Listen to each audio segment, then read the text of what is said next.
Nous sommes en 2050. Le monde a radicalement changé, et les villes sont devenues des jungles de néons et de technologies avancées. Les gratte-ciels s'élèvent comme des géants de verre et d'acier, illuminés par des affichages holographiques qui racontent des histoires de progrès et de promesses. Des structures imposantes percent le ciel, scintillantes d'affichages holographiques.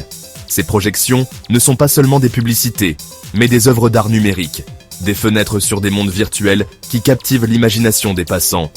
Des véhicules volants se faufilent entre elles, laissant dans leur sillage des traînées de lumière. Les drones bourdonnent au-dessus, livrant des colis et surveillant les rues, créant une symphonie de technologie en mouvement. C'est Néo-Tokyo, une ville renaissante. Autrefois, un centre de commerce et de culture, elle est maintenant un phare de l'innovation technologique, attirant des esprits brillants du monde entier. Une ville où la frontière entre le réel et le virtuel s'est estompée. Les gens se promènent avec leurs avatars numériques, des représentations idéalisées d'eux-mêmes, créant une mosaïque de réalités superposées. Les humains marchent aux côtés de leurs avatars numériques, projection de leur « moi » idéalisé. Ces avatars ne sont pas seulement des images, mais des extensions de leur identité, capables d'interagir et de communiquer de manière autonome.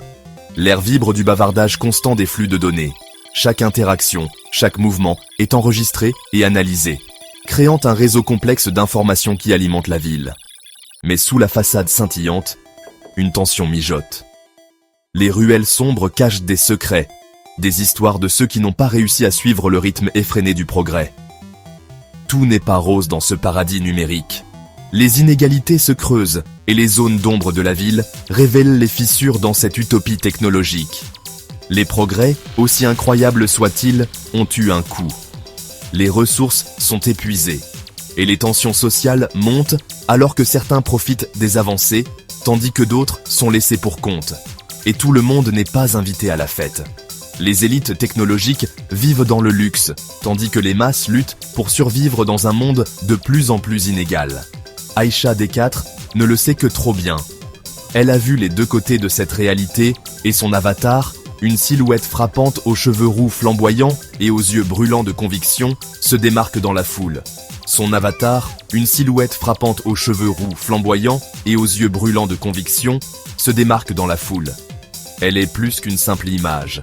Elle est un symbole de résistance et de détermination. Elle est un bug dans le système, une voix dissidente dans un monde de plus en plus conçu pour le conformisme. Aïcha D4 refuse de se plier aux règles imposées par les puissants. Aïcha D4 est une activiste virtuelle, luttant pour ceux qui sont laissés pour compte dans la ruée vers l'or numérique. Elle utilise son avatar pour organiser des manifestations et sensibiliser à l'injustice. Elle connaît la vérité que beaucoup choisissent d'ignorer. Derrière les façades brillantes et les promesses de progrès, se cachent des réalités sombres et des vérités inconfortables. Le monde virtuel, à l'image du monde réel qu'il reflète, est miné par les inégalités. Les mêmes problèmes de pouvoir et de privilèges se répètent, créant des divisions profondes. Et elle est déterminée à changer cela. Aïcha D4 croit en un avenir où la technologie peut être une force de libération plutôt que d'oppression. Et elle est prête à se battre pour cette vision. Nous sommes à la croisée des chemins. À ce moment crucial de notre histoire, nous devons décider de la direction que nous voulons prendre. La technologie a évolué à un rythme sans précédent, nous offrant des possibilités que nous n'aurions jamais pu imaginer il y a quelques décennies. La technologie que nous avons créée a le pouvoir de nous élever tous, de créer un monde sans besoin ni souffrance.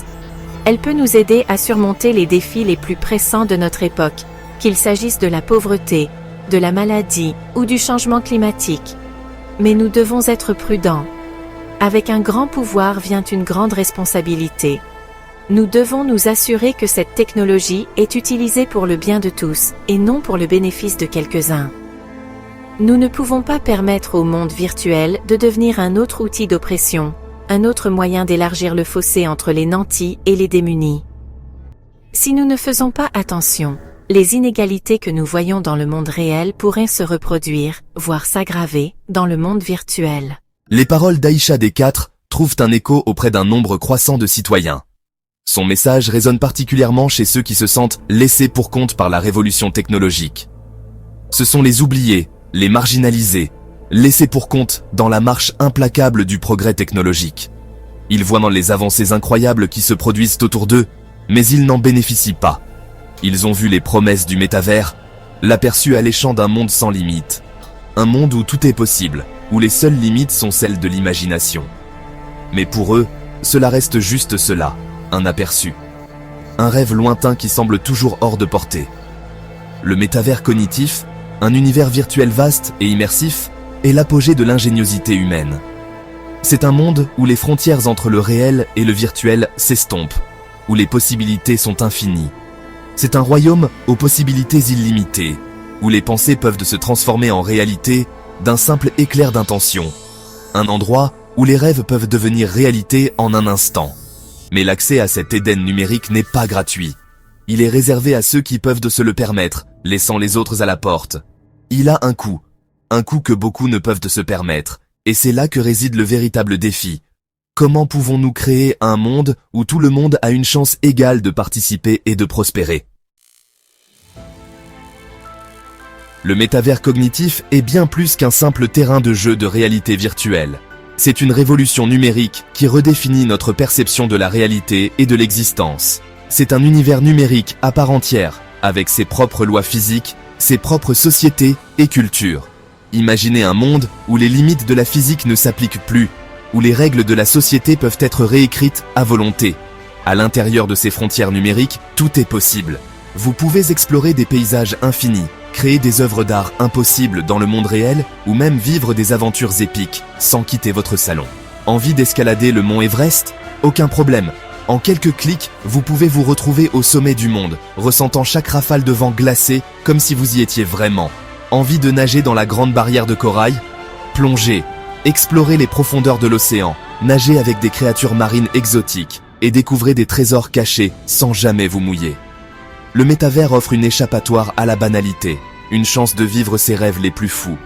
C'est un monde où l'imagination est la seule limite, où chaque rêve peut devenir réalité. C'est un endroit où l'on peut être n'importe qui, faire n'importe quoi, accomplir n'importe quoi. Vous pouvez changer d'identité en un instant, devenir un héros légendaire ou un artiste renommé. Mais cette liberté, comme toutes les libertés, n'est pas sans conséquences.